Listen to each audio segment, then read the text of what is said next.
Hey everyone, it's Andrea here, and I wanted to do a quick recording to go along with a post that I'm working on to try to help you assess what a number one ranking on Google is actually worth. Let me show you a little bit of information that I've been digging up. First thing to know is that Google controls about 72% of all the searches done on the internet. And what you're looking at here is a representation of what percent of clicks or what percent of visits are controlled by the different positions in Google search rankings. The different colors here are different studies done at different times by different authors using different methods. So it's kind of interesting to compare the results of those studies. Clearly some differences year to year and study to study, but the overall pattern is clearly visible that the number one position is commanding, call it anywhere between 40 and 55% of clicks. By being in that number one position, falls off rapidly to number two, somewhere in the 15 to 20%, and then you can see going on down through number 10. And again, the standard is 10 search results. If you are on page 2, so number 11 to 20, or on page 3, 21 to 30, those two pages combined get about 3% of all traffic, and you may as well forget it if you're on page 4. I took this information and just created a quick little Excel calculator tool to help you think about what keywords you should be targeting.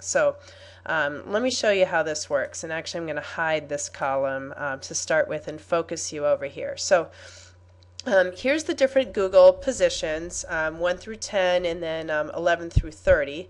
And here's an estimate, kind of working from that bar chart, an estimate of the percent of traffic controlled by each of those positions. Now, if you find a keyword which is searched 10,000 times per month, and 72% of those searches are on Google, and your result is in the number one position, then you can expect roughly 3,024 visits to your website. That's this red number right here. For a keyword that is searched 10,000 times, if you're in the number one position, you can expect about 3,000 visits to your website for having fought for that number one position. Now, let me ask the question a slightly different way. Let's say we ask the question, if I wanted to get 1,000 visits to my website, what keywords should I go after and what position should I be fighting for? And I thought this was a really interesting way to look at that information. There we go. Looking at these pink cells, this is kind of reverse engineering. What would it take to get 1,000 visits? If you were going to get 1,000 visits, you would need a keyword which was searched 2,381 times per month, and if you were in the number one position.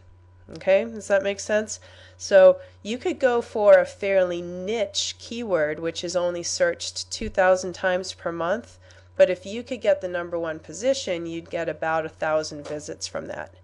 Now compare that, say, here to number 5.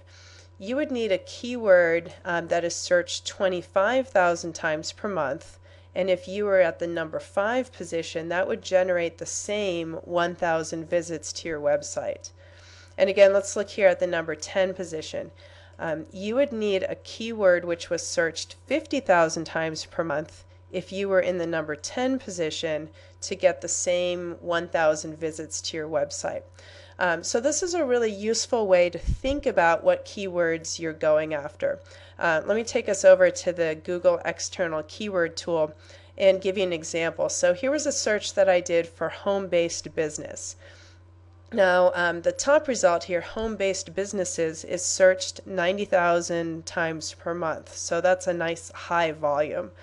Let me go back to our Excel spreadsheet here. 90,000 times per month is actually kind of exceeding this one here. So if you were to be able to get the number 10 position for that keyword, you would be able to get those 1,000 visits per month to your website. Let's go back and look at another more niche keyword. Let's take a look at MLM home-based business. This one is searched 6,600 times per month. So going back to the spreadsheet, That's somewhere between these numbers here. So if you were to target MLM home-based business, you would need to get yourself in the number 2 or number 3 position to get roughly 1,000 visits per month from that keyword.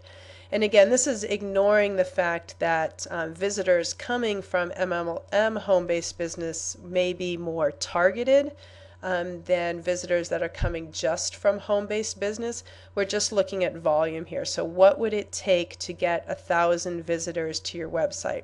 So just wanted to get you thinking about this as you look at different keywords, that if you could get in the number 10 spot for home-based business is pretty much the same amount of traffic as getting in the number 2 or 3 spot for MLM home-based business. So there's definitely an interplay of volume and ranking. Clearly, the greater the volume, the more sites that you're competing with as well. So I'm going to put this little tool up on the blog as well, so you can download this little spreadsheet if you want to take a look at it. Again, the Google AdWords keyword tool, the best way to find it is just type Google external keywords tool right into Google. It'll be the top result and it'll take you right through. And you can do these searches on monthly search volumes for different keywords that you're targeting. So the key message here is be smart, be focused, pick a word and go after it until you get the ranking that you want. In many cases, what we're teaching in MLSP is actually going to allow you to get multiple listings on the front page. Actually, while we're doing it, I'm going to show you one of my very, very niche keywords here. It's online network marketing lead generation. This does not get a whole lot of search volume. It's a 5-word keyword string. It's a very niche string. But for this particular word, I'm controlling the number 2, number 3, number 4 position. Those are all mine, not mine, not mine. The number 6 position is mine. And the number 10 position as well. So that's 5 out of 10 positions on the front page. So everything that I was showing you on this little calculator, of course, if you can control more than one position on the front page, all of these numbers are going to be additive in terms of the numbers of visits that you're getting. So that's it for now. Hopefully that helps explain some of the things that I'm writing about in the actual text of this post. And look forward to seeing you back here again. And in the meantime, have fun marketing.